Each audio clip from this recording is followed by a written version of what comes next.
Selamat datang di Beetle Channel, semoga kita bahagia.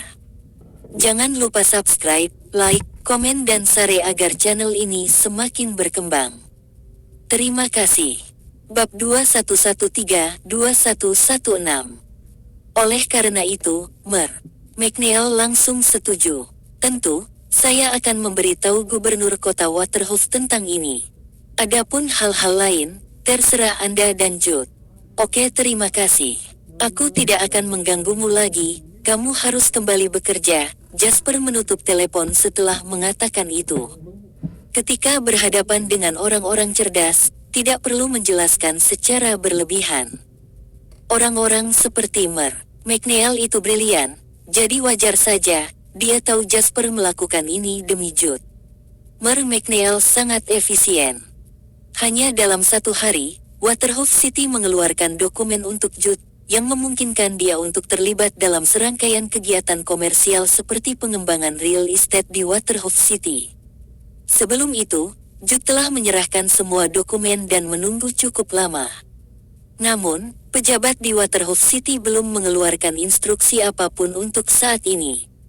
Setelah Jude mendapatkan dokumen instruksi, air mata kegembiraan memenuhi matanya. Benar saja, dia harus menemukan tuan lain untuk menyelesaikan ini dengan cepat. Seseorang tidak boleh melupakan para dermawan mereka. Karena itu, Jude buru-buru memanggil Jasper dan berterima kasih padanya. Saat itu, Jasper sedang istirahat makan siang di rumah. Siapa ini? Ini Old Jude, tuan lain. Oh, Jude tua, ada apa? Tanya Jasper. Jude tidak bisa menyembunyikan kegembiraan dalam nada suaranya dan berkata, Tuan. Lina, kabar baik. Baru pagi ini, dokumen untuk Waterhouse City telah disetujui, dan kita bisa mulai mengembangkan distrik baru di Eastport. Jasper sama sekali tidak terkejut ketika mendengar berita itu. Oh begitu.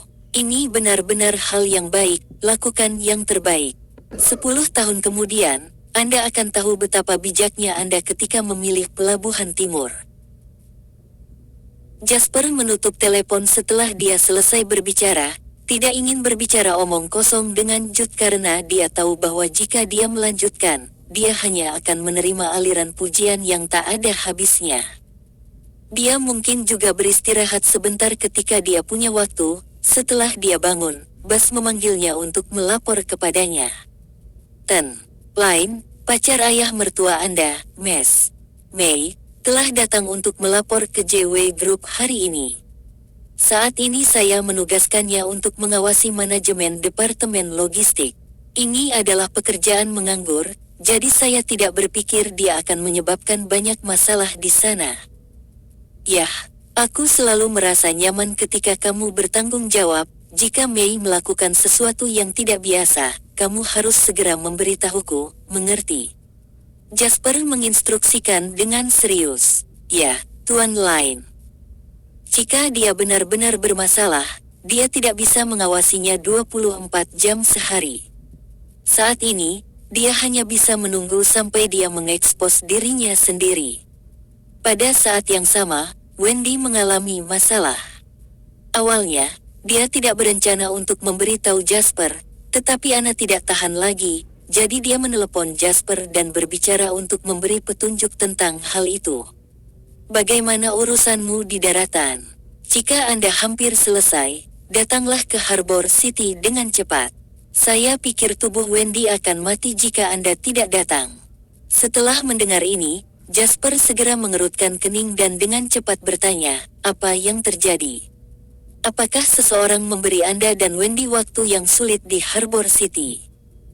Anna menggelengkan kepalanya dan berkata, dengan status keluargaku saat ini, tidak ada seorang pun di Harbor City yang akan melakukan itu pada kita. Tapi bagi Wendy, belum tentu demikian. Lagi pula, Anda telah membantu Harbor City memenangkan perang keuangan terakhir kali. Beberapa perusahaan mapan mungkin mengakui Anda, tetapi tidak Wendy. Kali ini, kami menemui banyak masalah ketika mencoba mengembangkan industri informasi di Harbor City. Wendy belum makan dan tidur selama beberapa hari karena masalah ini, dan dia telah kehilangan banyak berat badan. Begitu Jasper mendengar ini, dia tahu bahwa seseorang di Harbor City pasti dengan sengaja membuat rintangan untuk Wendy dan yang lainnya. Kalau tidak, ini tidak akan pernah terjadi. Setelah berpikir sejenak, Jasper berkata, "Oke, aku mengerti. Anda harus menstabilkan situasi di sana terlebih dahulu, saya akan segera datang." "Oke, Wendy dan aku akan menunggumu di Harbor City," kata Anna dan menutup telepon. Jasper juga tidak membuang waktu. Pesawat mendarat dengan mulus di Bandara Internasional Harbor City pada pukul 7 malam. Dia datang tanpa memberitahu Anna dan Wendy jam berapa dia akan datang. Setelah turun dari pesawat, dia pergi langsung ke hotel tempat Wendy menginap dan menunggunya. Pukul 9 malam, Wendy menyeret tubuhnya yang lelah kembali ke hotel.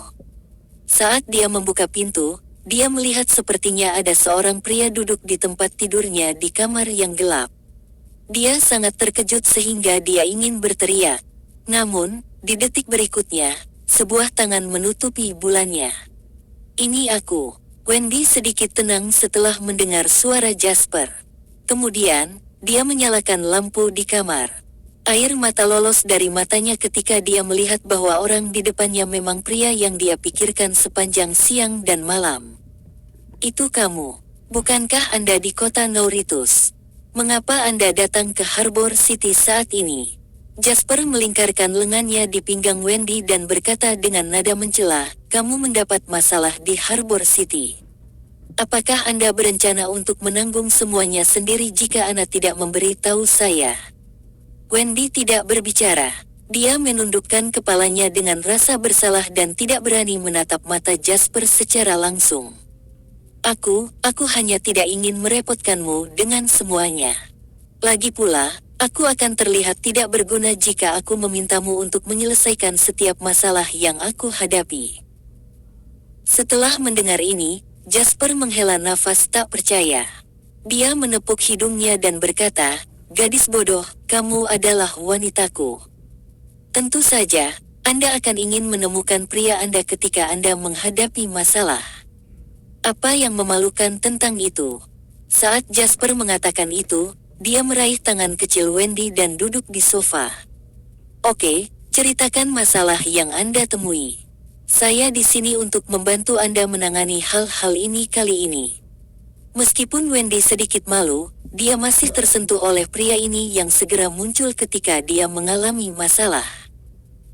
Bagaimanapun, tidak peduli seberapa kuat seorang wanita, di dalam hatinya, dia masih berharap bahwa seorang pria akan memberinya bahu untuk bersandar dan melindunginya dari semua badai. Wendy tidak terkecuali. Dia menghela nafas pelan dan berkata, "Sebenarnya, pada awalnya, Anna dan pekerjaan saya berkembang dengan relatif lancar, tetapi ketika kami sampai di akhir dan kami menghubungi lebih banyak pelanggan, beberapa orang mulai memboikot kami. Kami bahkan diblokir dari sektor TI, sehingga perusahaan kami tidak dapat merekrut talenta TI yang brilian sekarang." Jasper mendengarkan kata-kata Wendy dengan tenang sementara secara bersamaan diam-diam berpikir di dalam hatinya. Dia sangat menyadari keseriusan masalah ini. Sebagai industri baru yang akan berkembang, jika dunia luar tidak mendukung tetapi ingin menekan mereka dan menghalangi mereka untuk merekrut talenta, sangat mungkin industri dalam negeri tidak akan berhasil sama sekali. Setelah beberapa saat merenung, Jasper berbicara lagi, "Saya tidak berpikir masalah ini sesederhana itu. Mereka yang menentang Anda belum tentu menentang industri informasi baru. Mereka cenderung menentang Anda hanya demi itu, jadi, beritahu saya, dengan siapa Anda bekerja saat ini, dan siapa yang menciptakan rintangan bagi Anda?" Wendy berpikir sejenak dan berkata, "Saat ini, Laws dan Coyle sangat mendukung kami, dan ada juga Boyle dan Brown. Keluarga-keluarga ini juga memberi kami sejumlah dorongan dan dukungan, tetapi orang-orang yang paling menentang kami adalah orang-orang dari Kamar Dagang Drache." Kamar Dagang Drache. Setelah mendengar nama ini, Jasper mengerutkan kening dan bertanya tanpa alasan, "Apa Kamar Dagang Drache ini?" Wendy menjawab, Mereka didukung oleh modal asing, dan pada saat yang sama, mereka memiliki kontak dekat dengan Randy Gregor, orang terkaya di Waterhouse City. Sementara itu, istri Randy, Penny Richmond, adalah pesaing terbesar kami di Harbor City. Randy lagi, gumam Jasper dalam-dalam. Wendy memandangnya dan bertanya, mengapa? Apakah kamu mengenalnya? Jasper menggelengkan kepalanya dan berkata, tidak juga. Hanya saja rencana pengembangan real estate Old Jude juga mengalami masalah baru-baru ini. Ini juga karena Randy yang menciptakan rintangan untuknya. Sekarang, Anda mengalami masalah di Harbor City juga, dan secara kebetulan, Anda akan melawan istri Randy. Betapa kebetulan. Wendy tidak bisa menahan cemberut ketika mendengar itu. Kemudian, dia mengatakan sesuatu setelah memikirkannya, jika itu masalahnya, saya khawatir itu bukan kebetulan. Dia melanjutkan untuk menyajikan analisisnya sendiri. Setelah perang keuangan terakhir di Harbor City, Anda membantu Harbor City melalui krisis sebagai perwakilan dari daratan, dan sekarang Anda tidak tertandingi dalam dunia bisnis Summerland. Pada saat ini, siapa lagi yang begitu buta untuk menyebabkan masalah bagimu? Jika ada yang berani melakukan ini, hanya ada satu penjelasan, mata Wendy bertemu dengan mata Jasper. Jasper berkata, itu berarti pasti ada seseorang di belakang Randy dan istrinya, dan orang ini tidak ada di negara ini. Wendy mengangguk, ya, aku juga berpikir begitu. Apa yang harus kita lakukan selanjutnya? Jasper berpikir sejenak dan berkata, kamu harus tetap bekerja dengan Ana seperti biasa dan menyerahkan sisanya kepadaku. Anda tidak perlu khawatir tentang ini. Oke, ini sudah larut, dan kamu lelah, jadi ayo tidur lebih awal. Sudah lama sekali, tapi Jasper menekan keinginan dalam hatinya dan memutuskan untuk tidak menyiksa Wendy malam ini. Jasper memeluknya di malam hari dan tidur nyenyak sampai fajar. Keesokan paginya, Wendy pergi ke perusahaan. Jasper berkendara langsung ke rumah Rowan di Harbor City Mid Mountain Residential Area. Ini adalah pertama kalinya Jasper datang ke sini, jadi para pelayan keluarga Jefferson tidak mengenalnya dan menghentikannya di pintu untuk menanyainya. Tuan, bolehkah saya tahu siapa Anda dan mengapa Anda ada di sini? Jasper berkata datar, saya mencari Tuan Rowan, apakah dia ada di rumah? Katakan padanya untuk keluar dan menemuiku jika memang begitu. Namun, pelayan itu ragu-ragu dan berkata, saya sangat menyesal, kami tidak dapat melaporkan atas nama Anda jika Anda tidak membuat janji terlebih dahulu. Setelah mendengar ini, Jasper mengerutkan kening. Dia tidak menyangka Rowan memiliki begitu banyak aturan di rumah. Namun, dia bisa mengerti mengapa. Lagi pula, beberapa tahun yang lalu, putra setengah pelabuhan Langdon diculik oleh pencuri abad ini. Karena itu, para pengusaha kaya di Harbor City ini semuanya khawatir. Orang bisa mengatakan bahwa pekerjaan keamanan mereka seketat mungkin, yang berbeda dari daratan. Terlebih lagi, Rowan adalah satu-satunya putra di keluarganya. Jika sesuatu terjadi padanya, Jeffersons tidak akan memiliki penerus. Namun, Jasper memiliki sesuatu yang mendesak untuk ditangani hari ini, jadi dia harus segera menemui Rowan. Karena itu, dia menelepon Rowan. Hari sudah larut, tapi Rowan masih tidur dengan beberapa model muda di pelukannya. Setelah mendengar telepon berdering, reaksi pertamanya adalah menggedor dengan tidak sabar. Namun, dia melihat nama Jasper di ide penelepon sekilas. Dia menjawab telepon dengan cepat, hei, Jasper, ini masih pagi sekali. Apa yang bisa saya lakukan untuk Anda? Jasper tercengang dan bertanya langsung, di mana kamu? Aku di depan pintumu sekarang, apa? Rowan segera duduk dari tempat tidur setelah mendengar itu. Dia dengan cepat mengenakan pakaiannya dan keluar untuk menyambut Jasper. Jasper, bukankah kamu di daratan? Mengapa kamu kembali saat ini? Ketika Rowan mengatakan ini, dia berpikir sejenak dalam benaknya. Pabrik otomotif Land telah memproduksi semuanya dengan tertib baru-baru ini, dan masa depannya cerah, jadi Jasper tidak boleh berada di sini karena pabrik mobil. Jasper mengamati Manor dan berkata dengan bercanda, "Saya pikir Anda dapat menambahkan 2 gembala Jerman untuk menjaga rumah Anda sehingga jika seseorang mencari Anda di masa depan, mereka pasti tidak akan berani mengetuk pintu." "Jasper, jangan mengejekku," Rowan tersenyum canggung. "Kota pelabuhan tidak damai selama beberapa tahun terakhir, jadi penjaganya lebih ketat di sini." "Oke, Jasper, masuk dan duduk. Apakah kamu sudah makan? Saya akan meminta juru masak untuk membuat sesuatu." Jasper berkata dengan ringan, "Semuanya baik-baik saja." "Tidak, jangan lakukan itu. Saya baru saja menyewa seorang koki dari Inggris, dan masakannya tidak buruk. Saya akan memintanya untuk melakukan yang terbaik untuk melayani Anda hari ini." Keduanya berjalan ke villa sambil berbicara. "Jasper, duduklah." Rowan menunjuk ke sofa dan meminta pembantu rumah tangga untuk membawakan 2 cangkir kopi. Saat ini Land Automotive Factory berjalan lancar. "Meskipun BBA telah mencoba untuk menekan kami tidak memiliki konflik kepentingan yang besar dengan mereka karena kami menargetkan kelompok konsumen yang berbeda." "Mengapa Anda datang menemui saya hari ini? Kamu tidak mungkin datang jauh-jauh hanya untuk melihatku, kan?" Jasper melirik Rowan dan bertanya, "Pernahkah Anda mendengar tentang kamar dagang Drache dan properti Rookie?" Rowan menyipitkan matanya. Kemudian, dia berpikir sejenak dan mengangguk sambil berpikir.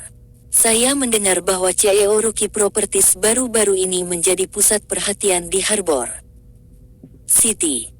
Juga, istrinya telah secara agresif memperoleh berbagai aset di Harbor City, dan dia bahkan mendirikan apa yang disebut kamar dagang Drache dengan beberapa investor luar negeri."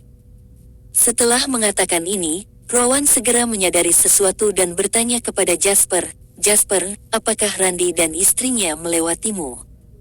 Jasper melengkungkan bibirnya dan berkata, "Jika itu hanya grup Rookie, aku tidak akan peduli sama sekali. Mereka tidak bisa melakukan sesuatu yang besar di Harbor City atau daratan. Tapi sekarang saya curiga ada modal asing di belakang Randy." Rowan langsung tertarik saat mendengar ini. "Astaga, modal asing lagi. Apakah kali ini keluarga Morgan atau Rothschild?" Rowan selalu merasa bahwa perang keuangan sebelumnya hampir mengakibatkan situasi kalah-kalah antara Summerland dan Amerika Serikat. Dilihat dari karakter Amerika Serikat, mereka tentu tidak akan berhenti sampai di situ. Meskipun mereka menandatangani perjanjian gencatan senjata 3 tahun, itu hanya kedok dan lebih untuk kenyamanan psikologis. Sebaliknya, pertempuran nyata tidak akan berhenti karena kesepakatan kertas sama sekali. Namun, Jasper menggelengkan kepalanya. "Saat ini, saya tidak yakin siapa yang berdiri di belakang Randy untuk mendukungnya, tetapi saya yakin mereka akan segera terungkap." Setelah mengatakan itu, dia menatap Rowan lagi dan melanjutkan, "Itulah sebabnya aku datang kepadamu hari ini. Saya ingin bantuan Anda dengan sesuatu. Apa yang kamu butuhkan? Anda bisa memberitahu saya." Rowan menepuk dadanya dan berkata dengan sangat jujur. Jasper menjawab dengan sungguh-sungguh, "Bukankah keluargamu memiliki kekuatan tertentu di Amerika Serikat dan Inggris? Jadi, bantu aku untuk menyelidiki siapa yang dihubungi Randy secara rahasia."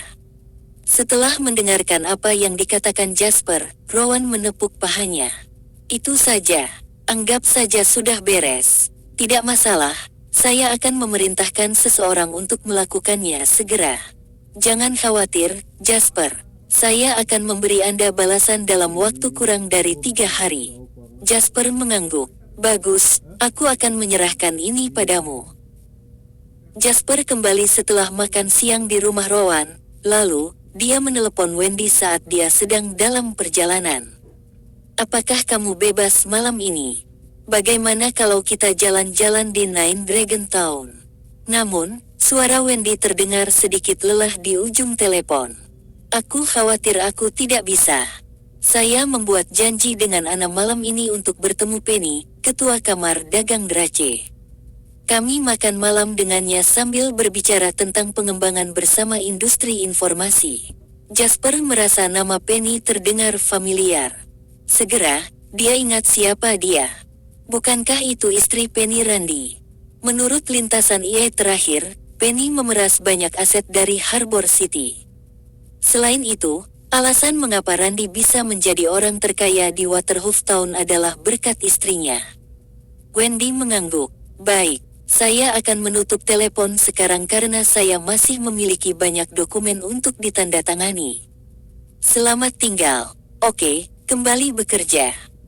Setelah menutup telepon, Jasper merasa sedikit kosong di hatinya. Manusia selalu seperti ini. Begitu mereka tidak lagi sibuk, mereka pasti akan merasa sedikit kosong dalam semangat mereka. Dia memarkir mobilnya di depan hotel dan berjalan sendirian di jalan-jalan yang sibuk di Harbor City. Jasper hanya bisa merasakan sedikit keramaian dan hiruk-pikuk sekarang setelah dia menenggelamkan dirinya di antara kerumunan. Pada saat ini, ada keributan tiba-tiba di depan. Maling, cepat, dapatkan dia untukku. Jasper tiba-tiba mendongak dan melihat seorang wanita yang bingung dan putus asa dalam gaun merah di depannya mengejar seorang pencuri. Setelah melihat lebih dekat, bukankah wanita itu Celine? Perekonomian di daratan belum sepenuhnya berkembang, sehingga banyak wanita kaya suka berbelanja di Harbor City. Seorang wanita muda kaya seperti Celine tidak terkecuali. Pada saat ini, seorang pria kurus dengan wajah tajam berlari ke arah Jasper sambil memegang tas putih penuh berlian imitasi. Pencuri itu mungkin mengira Jasper akan mengabaikannya seperti orang lain, jadi dia bahkan tidak mencoba mengelak. Dia langsung menuju Jasper, tetapi Jasper meraih lengannya pada detik berikutnya dan mendorongnya ke tanah. Sial, biarkan aku pergi. Saya dari kamar dagang Drache. Meskipun Jasper menundukkannya di tanah, pencuri itu tetap berperilaku biadab. Jasper menyipitkan matanya ketika dia mendengar kamar dagang Drache. Dia bertanya-tanya, bukankah Randy orang terkaya baru di Waterhouse Town? Istrinya juga menghasilkan banyak uang di Harbor City. Jika orang ini benar-benar dari kamar dagang Drache, mengapa dia keluar untuk melakukan kejahatan kecil ini? Sebelum dia bisa berpikir berlebihan, Celine menyusulnya, kehabisan napas. Dia menyambar tasnya dari tangan pencuri sebelum menendang kaki pencuri itu dengan keras dengan sepatu hak tingginya. Kamu bajingan. Beraninya kau mencuri barang-barangku. Bersambung, terima kasih telah menyaksikan dan mendukung channel ini.